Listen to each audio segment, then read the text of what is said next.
नमस्कार, हमारी राय में आपका स्वागत है। मैं हूं राजीव। सबसे पहले आप सभी को नववर्ष की शुभकामनाएं। तो पुणे के भीमा कोरेगांव में शौर्य दिवस की 201वीं जयंती मनाने के लिए लाखों लोग इकट्ठा हुए। दरअसल 1818 में ब्रिटिश सेना और पेशवा की सेना के बीच युद्ध हुआ था, जिसमें पेशवाओं की हार हुई थी।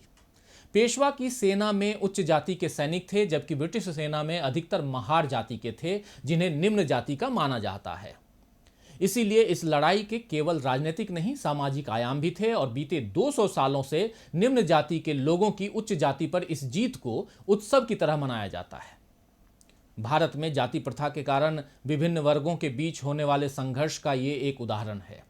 2 सदियों में दुनिया बहुत आगे निकल गई। भारत ने भी आज़ादी हासिल की और उसके बाद राजनीतिक, आर्थिक, शैक्षणिक, वैज्ञानिक, औद्योगिक विकास भी किया, लेकिन जातियों का भेद अभी भी मिट नहीं पाया है। इसीलिए 19वीं सदी में हुए संघर्ष की छाया 21वीं सदी में भी देखी जा सकती है। पिछले साल भीमा कोरेगांव की 200वीं जयंती जो थी वो हिंसक आंदोलन में तब्दील हो गई थी। एक व्यक्ति की जान चली गई और कई घायल हो गए और समाज में दलितों को फिर बाकियों से अलग दिखाया गया।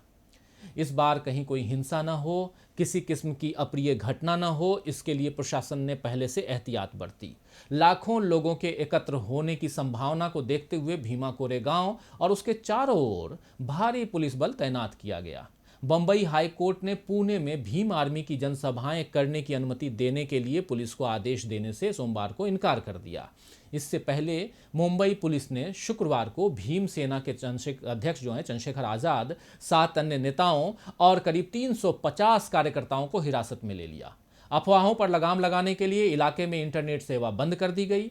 इस किस्म की सावधानी बरतकर अगर कार्यक्रम शांतिपूर्ण तरीके से संपन्न होता है तो ये अच्छी बात है। लेकिन सोचने वाली बात यह है कि आखिर अशांति फैलने का डर क्यों है और किससे है। किसी ऐतिहासिक विजय को अगर कुछ लोग याद करने के लिए इकट्ठा होते हैं तो उसमें हिंसा की गुंजाइश क्यों बढ़ जाती है? क्या इसीलिए कि ये आयोजन हाशिए पर धकेल दिए गए वे लोग करते हैं जो लगातार मुख्यधारा में आने के लिए संघर्ष कर रहे हैं?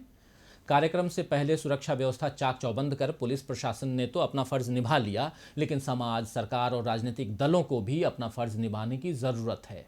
ये देखना दुखद है कि दलितों को अब भी कदम कदम पर अपने हक के लिए, बराबरी के लिए और बराबरी से रहने के लिए संघर्ष करना पड़ रहा है। सरकारें चुनावी लाभ हानि देखकर फैसले लेती हैं और राजनीतिक दल भी केवल वोट लेने के लिए दलितों के हितैषी बनते हैं। बसपा प्रमुख मायावती को दलितों ने बहुत बड़ा नेता बनाया, लेकिन इस वक्त उनकी राजनीति भी 2019 के चुनावी गणित के मुताबिक इर्द गिर्द उसके 2019 के चुनाव के इर्द गिर्द ही घूम रही है। अभी चंद रोज पहले उन्होंने मध्य प्रदेश और राजस्थान में कांग्रेस को समर्थन देने का ऐलान किया, फिर समर्थन वापसी की धमकी देकर अपनी बात मनवाई। छत्तीसगढ़ में वे कांग्रेस के साथ न जाकर के अजीत जोगी की जनता कांग्रेस छत्तीसगढ़ के साथ गई और महाराष्ट्र के अहमदनगर में भाजपा का साथ मेयर चुनाव में दे दिया। उत्तर प्रदेश में तो वे सपा के साथ पहले से हैं ही। इस तरह अलग अलग राज्यों में उनके साथी अलग हैं। एक साथ इतनी नावों पर पैर रखने से उन्हें सियासी लाभ मिल सकता है, लेकिन जिस दलित समुदाय का मसीहा बनने की कोशिश वे कर रही हैं उसे क्या हासिल होगा, ये भी सोचना चाहिए। अलग अलग दलों से हाथ मिलाने वाली मायावती चंद्रशेखर आजाद की साथी क्यों नहीं बनती, ये भी सोचने वाली बात है। इधर भाजपा की पूर्व सदस्य और बहराइच की सांसद सावित्रीबाई फूले ने भी 2019 के चुनाव में भाजपा को हराने की बात करते हुए महागठबंधन का साथ देने की बात कही है। सावित्रीबाई फूले भी दलितों के हक के लिए आवाज़ उठाती रही हैं, लेकिन पिछले चुनाव में यानी 2014 के चुनाव में वे भाजपा के साथ थीं और अब भाजपा पर आरोप लगा रही हैं कि उसने दलितों के लिए काम नहीं किया। क्या वे ये बात 2014 में नहीं जानती थीं कि भाजपा का चाल, चरित्र और चेहरा क्या है? मायावती, सावित्रीबाई फूले, चंद्रशेखर आजाद, जिग्नेश मेवाणी, उदित राज, रामदास अठावले ऐसे बहुत से नेता इस वक्त दलितों की आवाज उठाने का दावा करते हैं, लेकिन ऐसे तमाम लोग एक मन से कम ही नजर आते हैं।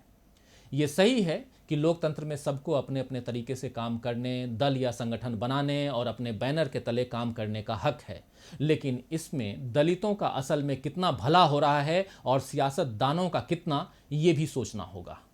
वक्त आ गया है कि दलितों के नाम पर केवल राजनीति न हो, वे सचमुच समाज की मुख्य धारा का हिस्सा बने और कागजों के अलावा बराबरी का हक व्यवहार में पाएं। तो आज के लिए बस इतना ही। देखते रहिए डीवी लाइव। नमस्कार।